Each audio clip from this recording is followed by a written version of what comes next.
to introduce myself, and I will hand over to Thames Water shortly. I am the project officer for Groundwork East, involved with the environmental monitoring part of the Rediscovering the River Colne project. My name's Andrew Mackay. I'm one of a few members of staff that are involved, including my colleague Emily Evans, who fronts up the engagement for the project, and from Groundwork South, Chloe Crompton, who is involved with the in-river works. So when there's a chance later on, I will mention about how you can get involved with the project more generally, beyond sort of the content of this webinar. But if you have any questions, I will do my best to field them and answer them. Or if I can't, I will direct you to people that can. I'm more than happy to have an email conversation with any of you guys at the end of this. I don't want to spend too long talking about the project, because I am aware that a few people on the call probably already know. But for those that don't, this is a 10-year project by Watford Borough Council, working with Groundwork East, Thames Water, other partners as well. And the main aims are to kind of restore and protect the River Colne and its corridor in Watford. And what we mean by that is to try and bring the river to kind of the heart of Watford. There's a real opportunity here to have the river restored as kind of the centrepiece, where, you know, talking several hundred years ago, it was with people bathing in the river and making use of the river in a lot more ways than they are at the moment. We want to also try and change the views of the river at the moment of the general population, of it being kind of a dirty, inaccessible place of low value, because there are some really lovely spots on the River Colne. The pictures that I'm showing you are kind of some of them, but we are also aware there's a lot of work to do. So my job, my colleagues' job, and also the partners involved with the project, there's sort of 4 different areas we're working towards over the next 3 years. So that's river improvements, and that's headed off by Groundwork South, landscape and access, and that's headed off by Groundwork East and other partners as well.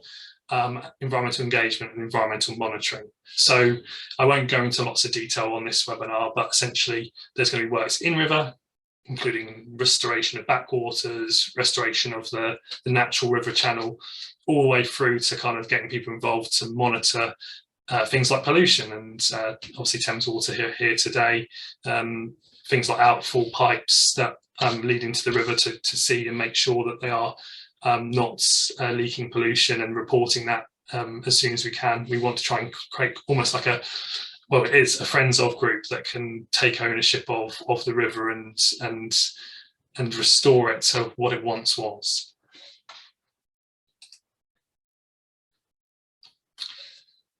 I will mention very quickly before I hand over to Thames Water, this is quite a large project. It covers the Watford Colne, so from Bushy Mill Lane in the north, where Knutsford playing fields are, so kind of the cusp of Affinity Waterland, and Top Golf, if you know the area very well, all the way through down to Waterfields Recreation Ground and the old Watford Cut and the Arches, and then past Tesco all the way down to Lairage Land, and the very south of this area that we're studying. So this area here is the main area of focusing all those different things on as a charity, as Groundwork East, but also with all our project partners. I mentioned these 3 things previously. It is quite a big project. We're hoping to get about 12,000 residents involved with this over the course of the next 3 years.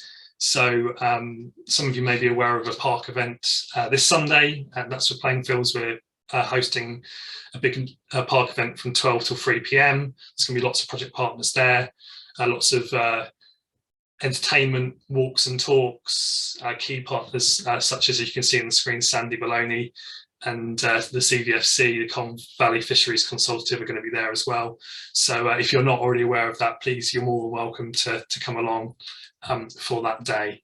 But beyond that, it's a big project that's going to take lots of time. It's essentially 2.2 kilometres of river in green space restoration work, and alongside kind of the engagement and the restoration work, a lot more of kind of volunteering opportunities as well that we want to try and build up as the 3 years go on. At this point, I'm going to stop my screen sharing because I realise I might be eating too much time into Thames Water and their presentation. So what I'm going to do is I'm going to hand over to Paul, who will introduce the team at Thames and also the content which you guys are here for. So a little bit of a background into Thames Water and their involvement with the River Colne and current campaigns and other bits and bobs as well. So over to you, Paul. Lovely, thanks, Andrew. And if I can just check, first of all, I am sharing the right slide, so you can see the Thames Water logo in the middle of the screen there. Yeah. Excellent, good start. Right. Okay, yeah, well, thanks very much, Andrew, for inviting us along. So my name is Paul Hampton. I run our community investment and education programme. Tim's on the call as well, who'll be speaking in a short while, who's our environmental partnership lead. So has quite a large remit in terms of a wide variety of environmental stakeholders. And David Harding is on the call as well, who one of our customer stakeholder managers and has a great feel for the local area. So between the three of us, hopefully we can give you a little bit of information about Thames Water and answer any questions you might have as well later on. So just to begin with, really, what I wanted to do was just sort of set the scene. I didn't want to assume any sort of prior knowledge from anyone about Thames Water and about what we do. So I was going to start off just with a few bits of information, a few facts and figures that just kind of give a little bit of background to the work that we do. So we are the largest water and wastewater services company in the UK, covering a huge part of the southeast. We serve it, we serve about 10 million customers for our clean water part of the business, and that's providing about 2.7 billion litres of clean tap water every day. Quite a tricky number to get your head around, 2.7 billion litres of water every single day. And that's to about 10 million customers. When we actually look at the wastewater part of the business, we're actually serving it more closely to around about 15 million customers, and we're treating about 4.2 billion litres of sewage every day. So again, vast sort of engineering challenge for our business to run. It mentions there over 2,500 pumping stations that are moving that sewage around our sewer network. In fact, if you added up all of our pipe network altogether, we have enough to go around the world about 3.5 times. So it's a huge pipe network that we're managing, whether that's clean water or wastewater. You might not be aware, something that people are a little bit surprised about sometimes is what happens to some of that waste, and the fact that we can produce renewable energy from the solid waste in sewage.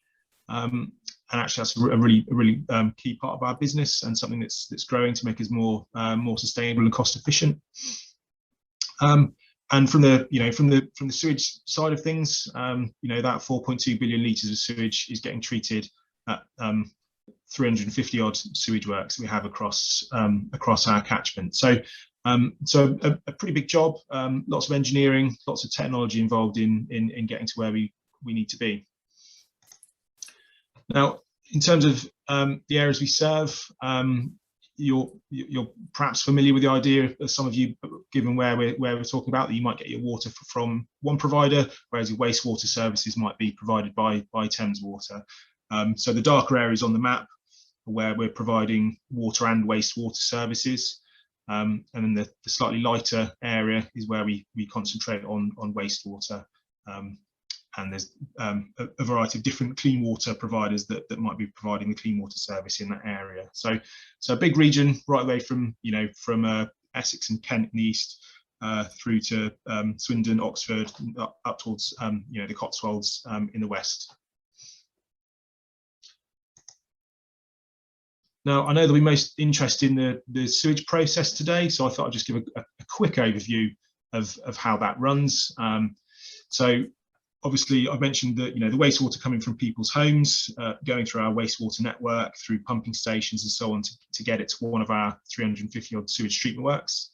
The first thing that we do with the sewage when it arrives is screening it. So that's basically removing things that we can't treat and shouldn't really be in the sewer network in the first place. So things like wet wipes, nappies, sanitary products that need to be removed before the sewage can then go on to be treated. We then go through to what we call primary treatment, which is really about separating solid waste and liquid. So that's a sort of a mostly gravity fed process that separates those out. And then the water can go through to what we call secondary treatment. We have a lot of what we call activated sludge, which kind of operates as a bit like a sort of a supercharged river full of the right kinds of microorganisms that help clean that water, before it will then go through 1 or 2 final treatment phases before then returning to the river. Obviously, the solid waste I mentioned earlier on will be taken out in the primary tanks, then go through a digestion process where we can produce that gas, which we can burn for energy, and ultimately the solid waste will mostly be returned to farms. Some of it might be incinerated as another form of renewable energy. And just a couple of photos to illustrate a few of those processes. These are actually photos from Slough Sewage Works. I just happen to have a nice selection of photos from Slough, so that's why I'm using these ones.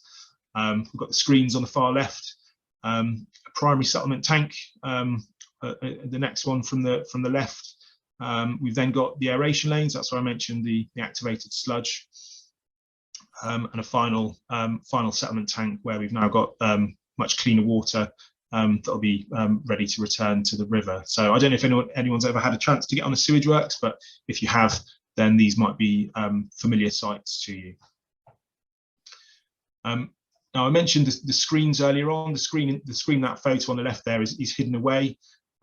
Actually, if you can see that, there'll be a whole series of small little holes on the screen there that prevent the things going through that we don't want to go through. One of the problems we have are things like fatbergs. You might have heard of the phrase fatbergs. We have big problems with oil and grease and wet wipes and plastics. They can cause big problems for us in our sewer network, but also on the sewage works themselves. So any opportunity, we always like to mention this to customers, just to highlight the campaign that we're is ongoing to try and reduce blockages that can ultimately cause big problems for customers, for the environment, and for our operations. We actually clear about 75,000 blockages every year at a significant cost, and mostly they're caused by wet wipes and oil. And you can see a photo there of a rather hideous looking wet wipe that I think this is a photo from quite recent. I think it's from this year, that was being removed from one of our sewers. So those are the things we're trying to avoid, because ultimately they're going to have knock-on consequences for the environment. So a bit of background for you there in terms of our operations. I'm going to move on now and hand over to Tim, who's going to sort of focus in a little bit more on the Colne catchment and some of the things that are happening more locally, and I think he's going to pick up a little bit more on pollutions as well, and some of the actions that people can take. So I'll hand over to you, Tim, and just let me know when to click the slide button. Yeah, sure. So as you said, we'll just kind of do a bit more of a focus on the wider Colne catchment, I guess. So probably won't have as interesting photos as you've just shown, but we'll try and keep it interesting. Right, let's move on then. So as Paul's already sort of kind of said, we're a bit unique in the scale of number of customers that we have in the Thames region. But a bit of a sideball, I guess, for the Colne is that actually we're not really predominantly the clean water provider. So we do work closely with Affinity Water, who are predominantly the clean water provider, but we are the wastewater provider for the whole region, or the majority of it, I should say. So we work closely with Affinity. The wider kind of continual message that we provide to our customers is about obviously water efficiency, ensuring it's the most sustainable way of kind of reducing demand on our network. There's obviously much bigger plans at play, so we're heavily involved with the water WRMP, which is the Water Resource Management Plan, and WRSE, which is the Water Resource Southeast Plan, of which we work closely with all the other southern southeasterly water companies to kind of provide water for the next 25 years. So those plans are actually at public consultation at the moment, so I've provided the link in the presentation, so people are more than welcome to have a look afterwards. And they're really about what we need to be doing to provide clean water for the longer term, focusing on, do we bring in water from different regions, do we go for a big reservoir, and what element water efficiency plays, which is obviously the most sustainable approach, is if we can get reduction and water use down generally. So I guess moving on from there is obviously what people use obviously comes out, and we have to treat it as Paul's talked about as well. So if we move on to the next slide, river health is a huge issue for the water industry at the moment. It's become a probably the top priority thing for our customers and our stakeholders that they're interested in, understandably. And I think that's grown over the years because of the visibility of data and the visibility of the impact are the wide, well, and people getting out and about, particularly through lockdown. There's been a much more engaged approach with people in their local environment. So we've seen this big shift towards people being interested in the water environment. And we need to kind of keep up with that, keep pace with that interest. So we are involved with the water industry's national environmental programme. So this is a 5-year programme that the Environment Agency set on all water companies to ensure that upgrades are continued in a 5-yearly period. And I've kind of listed out all of the stipulated works that the Environment Agency has posed upon us. So you may recognise some of the names of these sites. Maple Lodge is probably the closest large treatment works nearby, and that's having some substantial upgrades in our current funding period. So if anyone's kind of interested in any of these particular ones, I'm happy to provide information following this session. Also, I think most of it can be gained online, so I've provided a link there as well. And most of these are about ensuring that we are either improving the quality of the effluent we provide, we are upsizing our works to cater for growth, so additional population, or that we are increasing storm tank capacity, which is understandably a hot topic at the moment around spills, so untreated effluent that goes into the watercourses when the systems meet their design limit. They have to overflow. It's an unnecessary and an unacceptable necessity at the moment. And in the short term, the only thing, well, one of the biggest things that can combat that is putting in storm tanks. It's a very expensive and very unsustainable approach, but it does put a plaster on it in the short term. And we'll talk about kind of the more sustainable ways of combating overflows in a few minutes. If you want to move on to the next slide, pollutions generally. So it's not always an issue that it comes from a treatment works.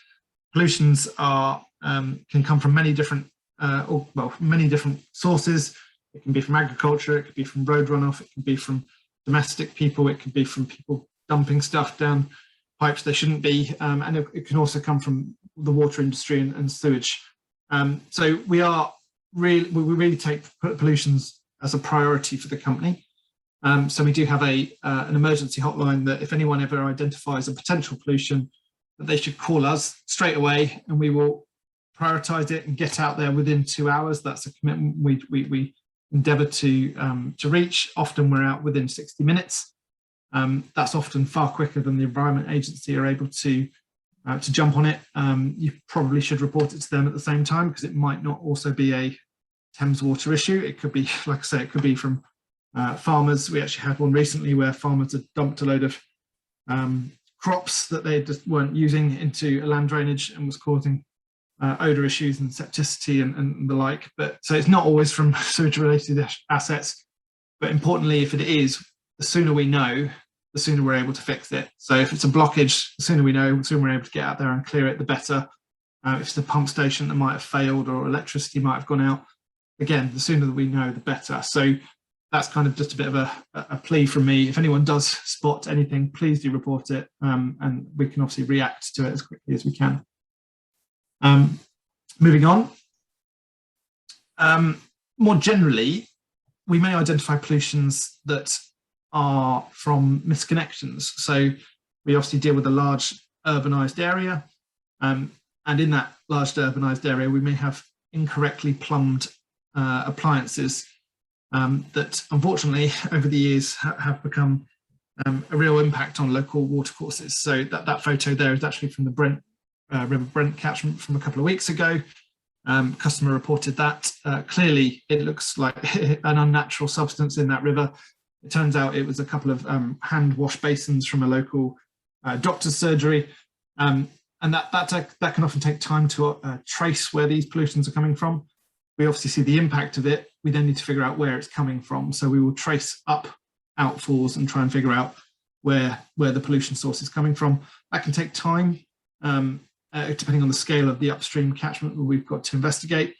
We're actually working at the moment with Groundwork and exploring whether or not we can do something called a outfall safari, which is where we work with citizen scientists who undertake river walks and basically score and denote every outfall they see and whether or not there are potential pollutions coming out of them, and we can kind of keep track of those over time.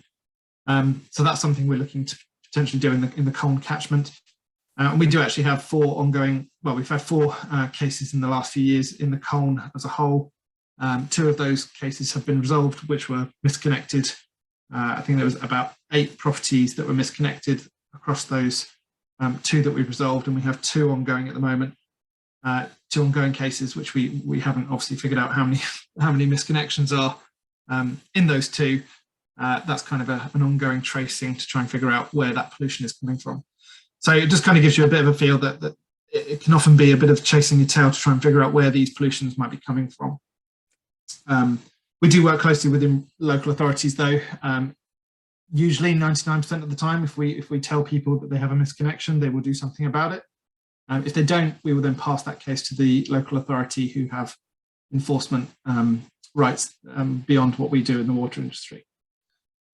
Right, let's move on then. A big issue for the Thames region is groundwater. So the reason why the majority or a number of our treatment works have suffered with overflows and a lot of the stuff that's in the media at the moment around sewage spills is related to groundwater. So groundwater is a big problem for the water industry as a whole. Groundwater levels basically get high enough that they surcharge or infiltrate into our sewers and overwhelm them. So there's an image there just at the bottom which gives you a rough feel of what we're talking about. It's small little points in our sewer network, of which Paul mentioned we have a huge over 100,000 kilometres of sewers, and therefore a lot of opportunities for small amounts of water, but cumulatively can add up to a lot of water getting into our system. And that's a problem for us. And it's also quite an issue to try and identify where these endpoints are. We can CCTV, we can put cameras down, we can try and figure out where they're coming in. The challenge is trying to find the right time of the year to do that.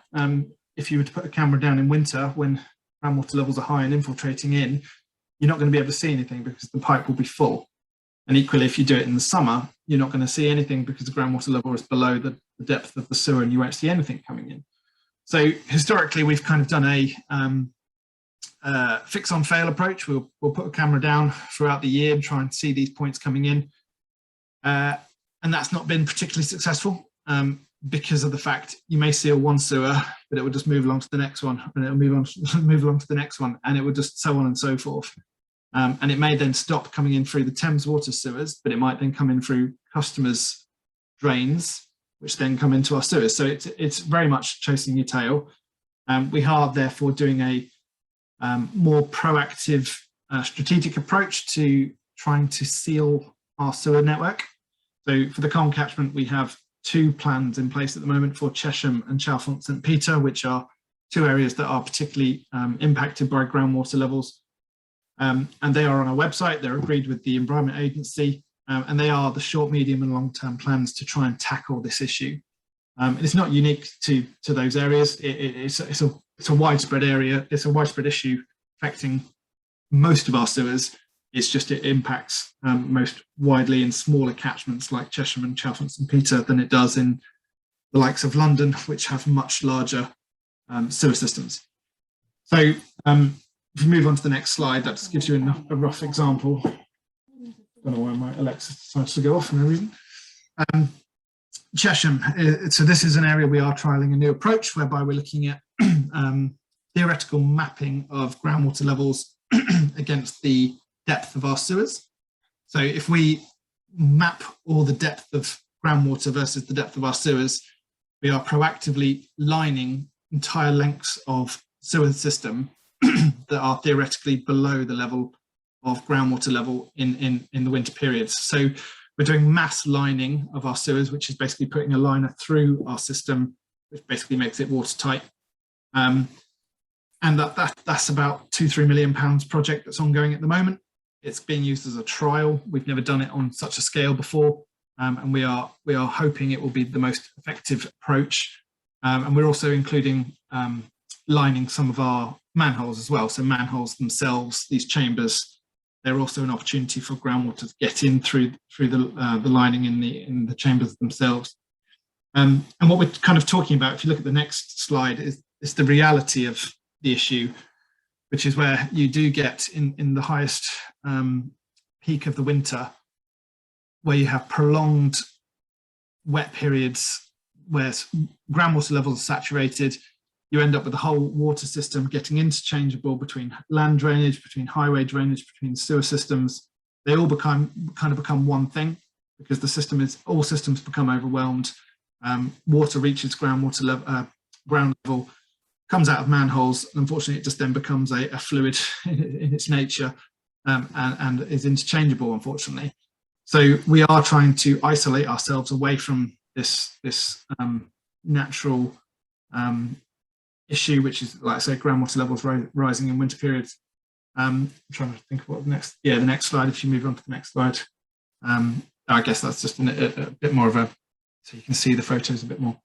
Some of the things we're doing about it, so is up in River Misbourne in Amersham, is raising some manholes. So where there are manholes, sewer systems that actually go through floodplains and right along rivers, we're raising them up so that they don't have the opportunity to reach groundwater level and then spill out through the covers. We're actually raising them up by about a metre so that the groundwater level will never get high enough to saturate and come out of the ground through the manhole covers. So these are some of the things we can be doing, and we're pretty confident that they'll have a marked impact on reducing the amount of groundwater getting into our system. Next slide. Sorry, that's just a couple of local examples. More generally, I suppose, is that approach we're taking at the moment is that we recognise that we are as Paul said earlier, a big asset-driven company. We have a huge amount of customers. We look after large number of assets, both clean water and wastewater, and perhaps we're not the best organisation to work at a local level with environmental groups and communities. David, who I'm sure will speak in a minute, is probably run off his feet. He's looking after probably the equivalent of a few million customers, and that's a challenge. That's a continual challenge that we need to kind of meet expectations from our customers and our stakeholders.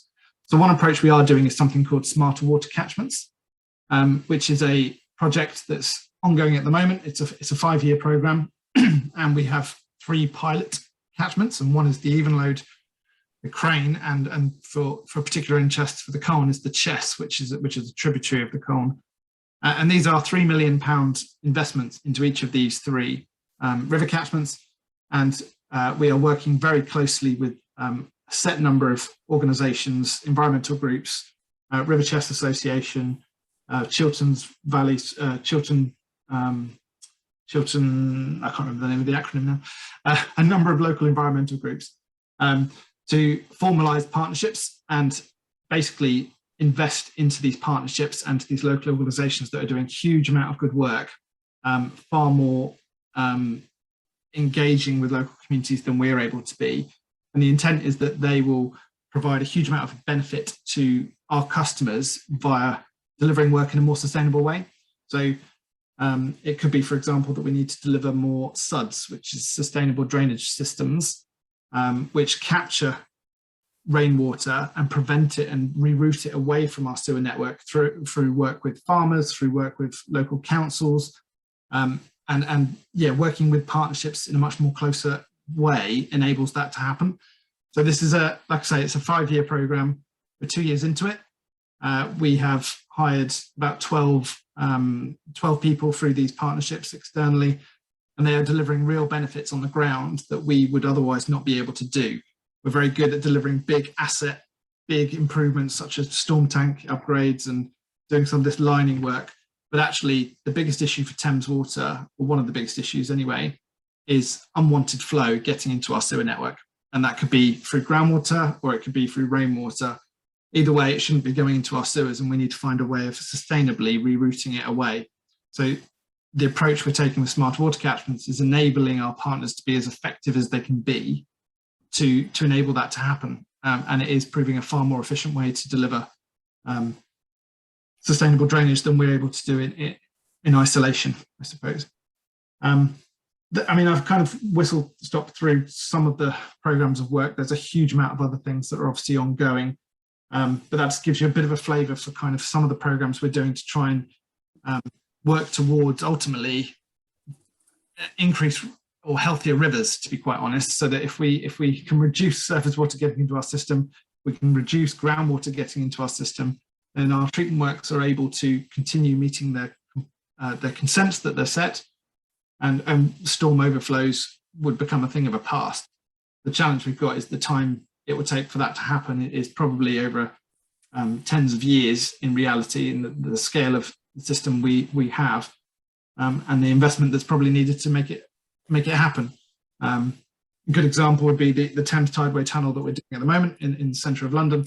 That's a big tunnel going underneath the River Thames, and that's a £6 billion investment to clean up a number of overflows there. So to replicate that across the whole of the Thames region will take time and a huge amount of investment. So definitely on that journey, but it will take time. I think that's the message from me. Anything? Sorry, I don't know if we want to. If David, you want to comment on anything that I've said there, or correct me? No. I'd sort of just echo what you said, but I think a point you made about CSOs, storm overflows, surface water. I think the thing to bear in mind is that the majority of the sewer network in the Colne catchments dates from the sort of interwar period and onwards, and it was built as a separate system. So there's one system of pipework for the foul wastewater, which needs to go to the sewage treatment works for full treatment before discharge. Then a separate system for rainwater from roofs, driveways, roads, etc., which in some places goes to ground, goes through soakaways, in other places goes direct to the watercourse. And never the two were meant to meet. But, over the sort of intervening, 3/4 of a century, as well as groundwater, which gets in through sort of defects in pipes. Yes, we have a lot of surface water that's been misconnected into the foul, which obviously causes overflows and sewage treatment works to go to storm. And also more at the domestic level, we've got, as you saw, we've got wastewater connected into rainwater systems, which discharge untreated to watercourses. And, you saw the example in the Brent catchment there, that white water, that's almost certainly detergent, from things like washing machines, wash basins, etc. We in theory, we should have a wastewater system that reacts in no way to rainwater and never spills. And we should have a rainwater system that has no wastewater in it. But and it's only I think through partnership ultimately that we can try and reduce the incidence of both. It's yes, as Tim mentioned, it's very complicated and time consuming to trace misconnections through the system. It's much better if they don't happen in the first place. And I think through education and partnership and awareness raising, we can hopefully reduce that. I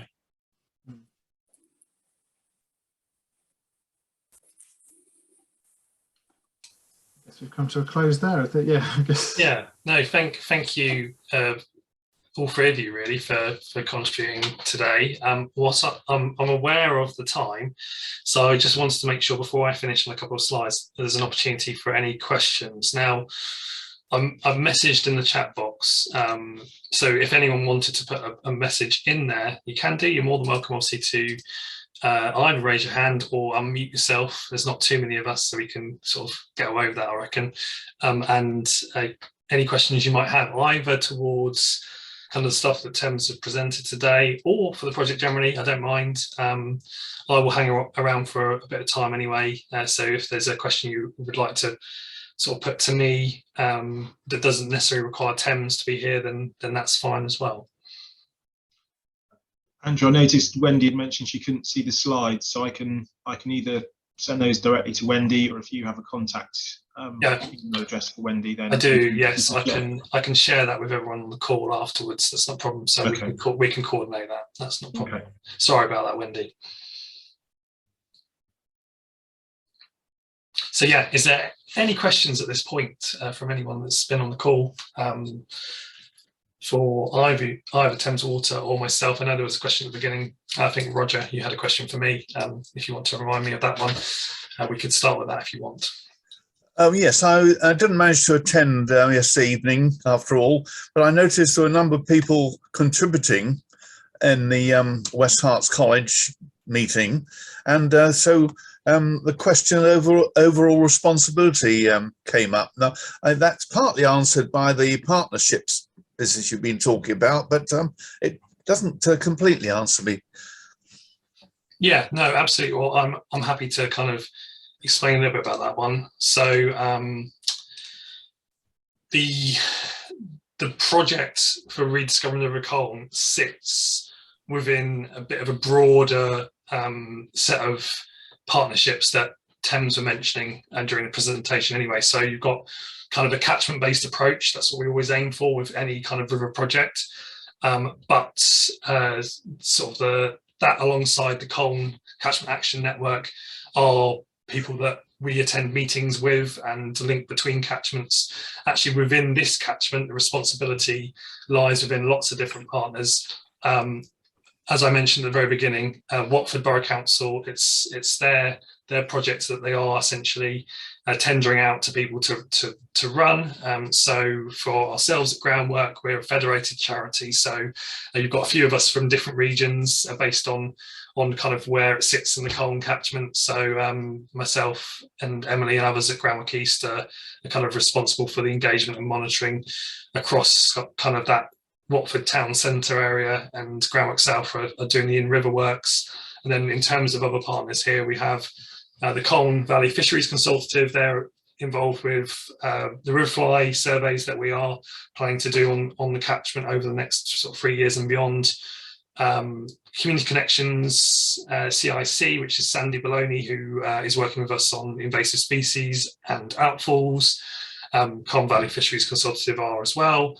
And then partners such as Thames, Affinity Water, Environment Agency, Herts and Middlesex Wildlife Trust are playing supporting roles in that where the expertise is needed, and for example, Maple Lodge and water quality. So Thames are very kindly offering us support in terms of water quality sampling when we get volunteers out to do these volunteer surveys that we've hinted at already. Does that kind of answer your question? Or is yes, thank you. That's a good effort in a short space of time. Yeah, it's fantastic. I'm more than happy to answer more on the email if you'd like to after the event as well. I noticed something. Oh, Wendy did see the slides. Fantastic. Is there any other questions from anyone in the room at this point? Please feel free, as we've got a minute or two to field any. I take no questions as that everyone is happy. I know that's not necessarily the case, so please feel free to send an email across afterwards if you do think of stuff as well. But I will give you a moment if there are any further questions. Andrew, it's John Houston here. Hi, John. Hi, and thank you, and sorry I was late, but very, very helpful explanations. But I think the slides would be very helpful because they have the embedded links in, and it would be nice to go and explore some of those links rather than having to bother the speakers with questions, because I mean I found it. I'm a geologist by background, and it was very interesting, this idea that groundwater enters the systems because of effectively the very high water tables and the surface runoff, basically using the sewer network to do it, and actually understanding these are effectively legacies from the past 50, 75, 100 years, whatever the time scale is that these. But I think particularly is this misconnection issue. I have friends in Chorley Wood, and there was apparently Chorley Wood had a real problem with some sort of a misconnection, and it went on for many years. I didn't know the detail of it, but the friends who live there explained that it had.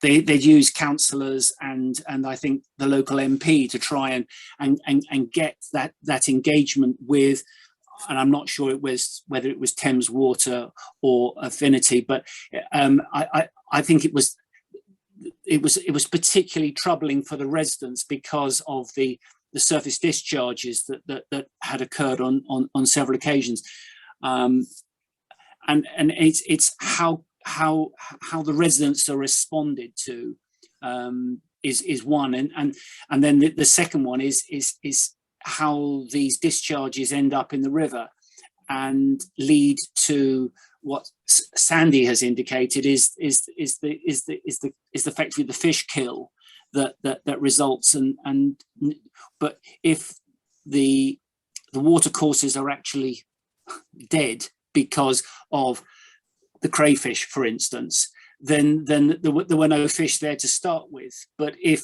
the crayfish are dealt with, the sediment load is reduced, whether the fish would actually return, whether from directly inputting. So there's a whole series of questions in there, and I'm not really expecting an answer.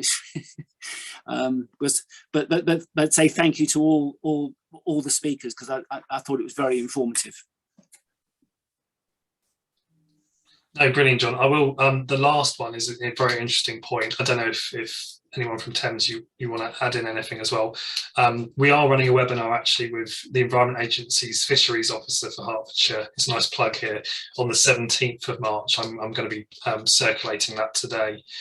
And Fishkill being quite an important thing for them when they do their surveys along the Cole and elsewhere.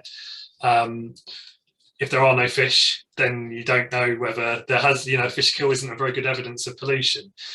So us introducing more regular fish surveys into the Cole will help hopefully identify fish stocks, and that as kind of like an indicator for the Environment Agency.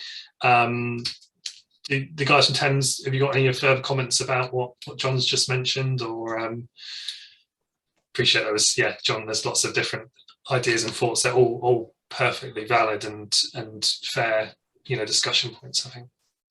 Yeah, I mean, I think having more eyes on the river is very helpful in early detection of things like misconnections. Because unlike sort of official storm discharges from storm tanks and things like that now have to have monitors on them that trigger alarms, things like misconnected toilets and washing machines in domestic properties, they can exist for quite some time before they, some of them are very obvious, like that one example that Tim showed, but some of them, particularly in a very large, complex network and with a not very obvious outfall, they could be having an impact for a long time. Before we become aware of them. So, the more people there are doing things like outfall safari or just, fish surveys, monitoring the river, the sooner we can discover these things and begin the lengthy process of tracing them to the source and getting it rectified. I mean, another point you touched on about, sort of silt loading, etc. Obviously, where there's wastewater, sort of sanitary pollution, that's only going to come from one source, and that's got to be rectified as quickly as possible. When it comes to the more sort of diffuse sources, sort of agricultural inputs and general urban runoff inputs, that's where it becomes more difficult and really does need a partnership approach. because, you know, not everything that harms the river comes via a pipe. Or if it does, it doesn't necessarily always come via a water company pipe. So, you know, we need to be able to address sort of pollution at, you know, all pollution at source, which calls for everyone to be involved, really, I think.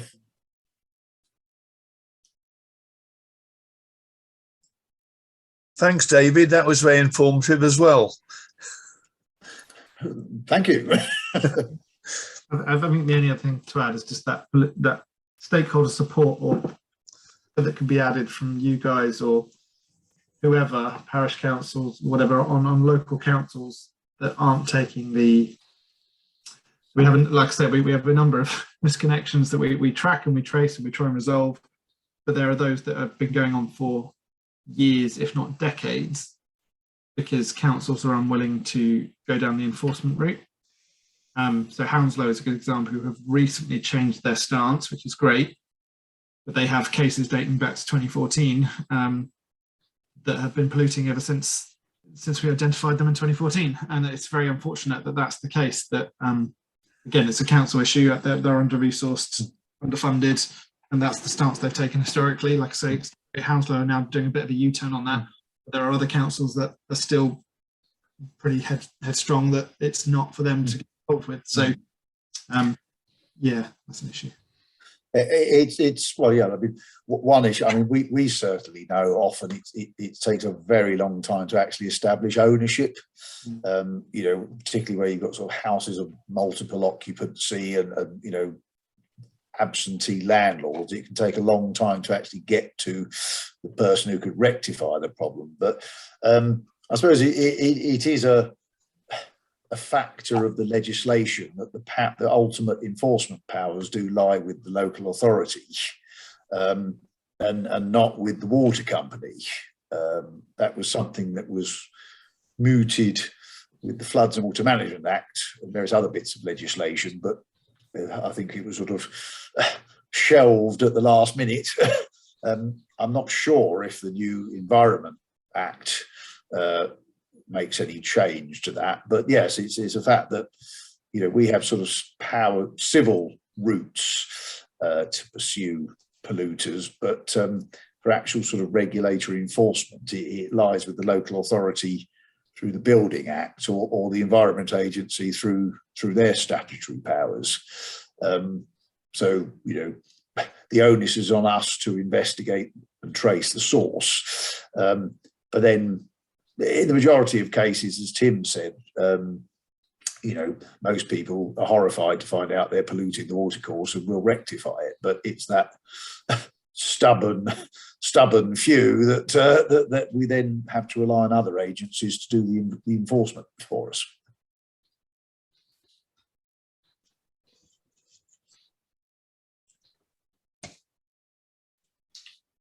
Okay, no, fantastic. I think that unless there's any further questions, what I will do, I'll give people a moment, I will just breathe for a second, is I will just introduce a couple of extra slides at the end before we close this webinar. So it's been mentioned a couple of times. Some of you have already seen this, as I've recognised a few faces on the call, but linking to what Thames Water have been talking about, I'm going to turn my camera off briefly just so that my internet connection doesn't die on me. We are introducing a Colnes sort of scientist volunteering scheme starting kind of this spring. That is going to be all encompassing really. So outfall monitoring with residents, with users of the parks, doesn't require a lot of commitment. It's kind of ad hoc surveying alongside what Tim mentioned, which was an outfall safari that happens annually to every 4 years, depending on the catchment. There are other opportunities as well in there, so we are going to be doing a lot of work and need volunteers for invasive species, which link quite nicely into water quality and pollution.